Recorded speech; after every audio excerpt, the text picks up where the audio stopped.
እንግዲህ በቅርብም በርቀትም ሆናችሁ በዚህ ላይቭ ላይ ወይም በዚህ ቻናል ላይ ወይም በዚህ በፕላትፎርም ላይ የምትከታተሉ አንድ መልእክት ወደ እናንተ ይዤ ብቅ ብያለሁ። ዛሬ የቃል ወይም የትንቢት ጊዜ ላይሆን ይችላል። የምክር ወይም የማነቃቃት ጉዳይ ሊሆን ይችላልና ይሄንን ለምትመለከቱ ሁሉ ብቻላችሁ ለ10 ለ20 ሰው ሼር አድርጋችሁ አድርጓቸው። በማድረጋችሁ እግዚአብሔር ዘመናችሁን ይባርክ። በዚህ ምድር ላይ ስንፈጠር ለእያንዳንዱ ሰው ሸክም አለው። ስለዚህ ሸክም እንዳለብን እያንዳንዳችን በተለይ የሰው ዘሮች በተለይ ኢትዮጵያውያን የሆነን በሙሉ ሸክም እንዳለብን ሰሞኑን የተፈጠረ ጉዳይ አለ። እሱን ጉዳይ ስለ አገራችን ጉዳይ ነው። ብዙ ጉዳዮች አሉ፣ ብዙ ሸክሞች አሉ። በቤተሰብ መካከል ያለብን የትዳር፣ የልጅ፣ የትምህርት፣ የገንዘብ የብዙ አይነት ሸክም አለ። ነገር ግን ቀድመን ደግሞ ለአገራችን እንጸልይ። ዕዳ አለብን፣ አደራ አለብን። ይሄ አደራ ወይም ይሄ ዕዳ ለአመራር ብቻ የምንተወው ጉዳይ አይደለም። አንዳንድ ሰዎች አገሬ ምን ሆነች፣ ተበተነች፣ ሰላም ሆነች አልሆነች አይመለከተኝም ብለው የራሳቸውን ሆዳቸውን የራሳቸውን ስራ የሚሮጡ ሰዎች አሉ። ስለ ራሳቸው ቤት ግን አገራቸው የተቆፈረ አገራቸው ስላልሆነ እነሱ ያሉት አገራችን ከጥንት ዘመን ጀምሮ ተጠብቃ ያለች ለማንም ሀገር ያልተገዛች ነገር ግን በመጽሐፍ ቅዱስ ላይ ክዳን ስላላት ነው። ትውልዱ አልገባውም፣ ክዳን አለው። እስራኤል ኢየሩሳሌም ከዚህ በፊት ክዳን ስለነበረባት ትንሽ ከተማ ብትሆንም እግዚአብሔር ስለሷ ይዋጋ ነበር፣ ክዳን ስላለ። ኢትዮጵያ የምትባል ከ40 ጊዜ በላይ ተጽፏል። ስለዚህ ሰው ሆኖ የተፈጠረን በሙሉ ባለንበት አገር እንድንሰራ እግዚአብሔር ፈጥሮናል። በዚች ባለንበት አገር ዕዳ አለብን። ዕዳ እንዳለብን በማሰብ ለአገራችን ወደ ግንባር የሚሰለፉ ወደ ግንባር ይሰለፉ። እምጸልዩ ደግሞ በየቤታቸው ልጸልዩ ይገባል። ይሄ አገር ልንሰራራ በሚልበት ሰዓት ላይ ያግዚችን አገር ለውጥ የማይወዱ ከአውሮፓውያን ጀምሮ ጎረቤት ከግብፅ፣ ሱዳን፣ ኤርትራ በአገር ውስጥ አማራ፣ ፋኖ፣ ትግራይ እነዚህ ሁሉ ተነስተዋል። እንደምናየው አገራችን ጥሩ ነገር መንሰራራት አለባት። አገራችን ስላለች ነው በሰላም ገፍተን በሰላም የምንወጣው። አሁን ላይ የውጋ ስልት መቀየር አለብን። መጽሐፍ ቅዱስ ላይ በደንብ ስናይ ሙሴ ወደ ተራራ ወጥቶ ይጸልይ ነበር ይላል።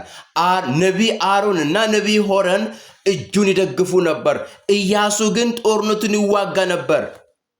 የሙሴ እጅ ወደ ታች ሲወርድ እስራኤል በጦርነት ትሸነፍ ነበር ይላል። ስለዚህ ግንባር የሚሰለፉ ይሰለፉ። ቅዱሳን ደግሞ እኔ ዕዳ አለብኝ፣ እኔ አደራ አለብኝ የምትሉ ልክ ኢዮስያስ አሞንና ሞዓብ በእስራኤል ላይ ስነሱባቸው ይህ የመጣብን ወገን አንችልም ብለው በእግዚአብሔር ፊት ወደቁ፣ አለቀሱ። ልጆቻቸው፣ ሚስቶቻቸውን፣ ቤተሰቦቻቸውን ይዘው አለቀሱ። እግዚአብሔር ሆይ አሉ። እግዚአብሔር ደግሞ አንድ ነቢይ አስነሳላቸው። ይህ ውጊያውም ሰልፉም የኔ ነው አላቸው። ዩሴ ስለዚህ እባካችሁ ወገኖቼ ባላችሁበት ሃይማኖት ኦርቶዶክስ፣ ሙስሊም፣ ፕሮቴስታንት እምነት ተከታይ ልትሆን ትችላላችሁ። ባላችሁበት ምግብ ስትበሉ እንኳን ኢትዮጵያን ስለ ኢትዮጵያ፣ ስለ አገሬ፣ ስለ መከላከያው ህዝብ፣ ስለ ንጹህ ደም ስለሚፈሰው ህዝብ እግዚአብሔርን አሳስቡ። ኢሳይያስ ምዕራፍ 62 ከቁጥር 7 ላይ ስናገር ኢየሩሳሌም ጉብኝሽ በደጆች ናቸው።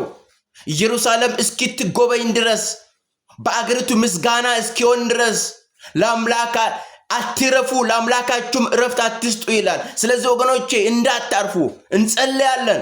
ራት ላይ ትጸልያላችሁ፣ ከሰዓት በኋላ ትጸልያላችሁ። በተለይ ዓርብንና ሮብን ደግሞ በልዩነት እንጸልያለን። ብቻ እስከ 12 ሰዓት ያችን ቀን ብንጾም። ምክንያቱም ክፉ መንፈስ የጥንቆላው የመተቱ ስራ የሚሰራበት ሰዓት ሮብና ዓርብ ነው። ስለዚህ ይሄንን ብሔራዊ ጉዳይ ማድረግ አለብን። ለዚህ ነው በአዲስ ኪዳን ጳውሎስ እንደዚህ አለ፣ የምንኖረው በዚች ምድር ላይ ነው፣ የምንዋጋው ግን እንደዚች ዓለም አይደለም አለ። መጽሐፍ ቅዱሳችን ሁላችንም ወደ ሁለተኛ ቆሮንጦስ ምዕራፍ 10 ላይ ሄደን እስክንያ። ሁለተኛ ቆሮንጦስ ምዕራፍ 10 ከቁጥር 3 ላይ የምንኖረው በዚህ ዓለም ቢሆንም የምንዋጋው በዚህ ዓለም ስልት አይደለም። ደግሞም የምንዋጋው የጦር መሳሪያችን የዚህ ዓለም መሳሪያ አይደለም። ይሁን እንጂ ምሽግን ለማፍረስ የሚያስችል መለኮታዊ ኃይል ያለው ነው። በእግዚአብሔር ዕውቀት ላይ በትዕቢት የምነሳውን ክርክር፣ ከንቱ ሐሳብን ሁሉ እናፈርሳለን። አእምሮን ሁሉ እየማረከን ለክርስቶስ እንዲታዘዝ እናደርጋለን። ምሽግን ለማፍረስ በእግዚአብሔር ፊት ብርቱዎች ነን። የመጨረሻ ሳሳስባችሁ እባካችሁ ኢትዮጵያውያን የሆናችሁ የመንግስት ትልልቅ ፖዚሽን ላይ ያላችሁት፣ ትልልቅ አመራር ላይ ያላችሁት ሰዎችን እከሌ ከኔ በተሻለ ቦታ አለ፣ እከሌ ከኔ በተሻለ ገንዘብ ያገኛል።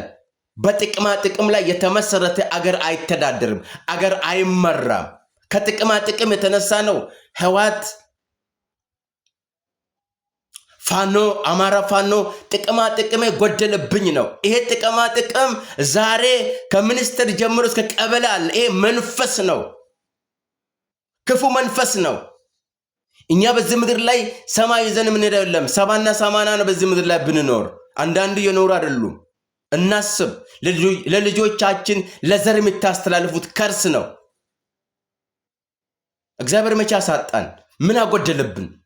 አንተ ሌላው ቤት ያንተ ቤት ጫፍ ደርሷል። ባለ መኪና ነይ፣ ባለ ቤት ነይ፣ ባለ ሞተር የተለያየ ሞተር ያፈራረቅ፣ የተለያየ መኪና ያፈራረቅ፣ የተለያየ ቤቶችን ያፈራረቅ ትኖራለህ። ድሃ መበለቷ ግን እታች ለአንድ ቀን ቁርስ አታለች። አንተ ጮማ ትበላለህ፣ ያበሉሃል አለ ፊት ይሰጠኛል ተብሎ። አሁን ፊት ራሱ የተሰጠ ያለው በጽድቅ አይደለም። እግዚአብሔር አምላክ የነዚህን ቤት ደግሞ ያንኳኳል በቅርቡ። እግዚአብሔር አምላክ ቀናተኛና ተበቃይ አምላክ ነው። እግዚአብሔር ዝም ሲል የተስማማ መስላችኋል? ሰሞኑንም ጸሎታችን ይሄ ነው። እግዚአብሔር ቀናተኛና ተበቃይ አምላክ ነው። ስለዚህ ባካችሁ ወገኖቼ ለምድራችን እንጸልይ፣ ለ30 ቀን እንጸልይ። እጸልያለሁ የምትሉት ኮመንት ላይ ገብታችሁ ስልኬን አስቀምጡልኝ። ስራዬ ነው። ስራችሁ ሊሆን ይገባል። ተማሪዎች አገራችሁ ሰላም ስለሆነ፣ ነጋዴዎች አገራችሁ ሰላም ስለሆነ ነው ወጥተው የምትገባው። የመንግስት ሰራተኞች አገራችን ሰላም ስለሆነ ነው። የመከላከያው ሰራዊት ሰላም ስለሆነ ነው። አሁን ላይ ያለው ሁኔታው ያማረ አይደለም። እንጩህ በአምላካችን ፊት፣ ራሳችንን እናዋርድ።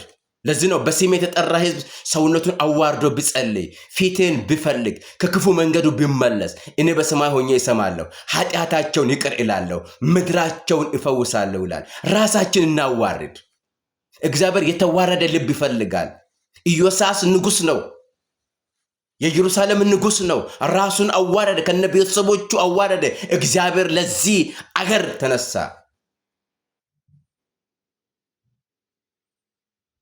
እባካችሁ ይህን የሚታዩት ሁሉ ለ50 ለ30 ለ40 ሰው ሼር አድርጉ። በሌላ ቀጣይ ገጽ ላይ እመጣለሁ። እግዚአብሔር ዘመናችሁን ይባርክ። ሻሎም ሻሎም። ተባረኩልኝ።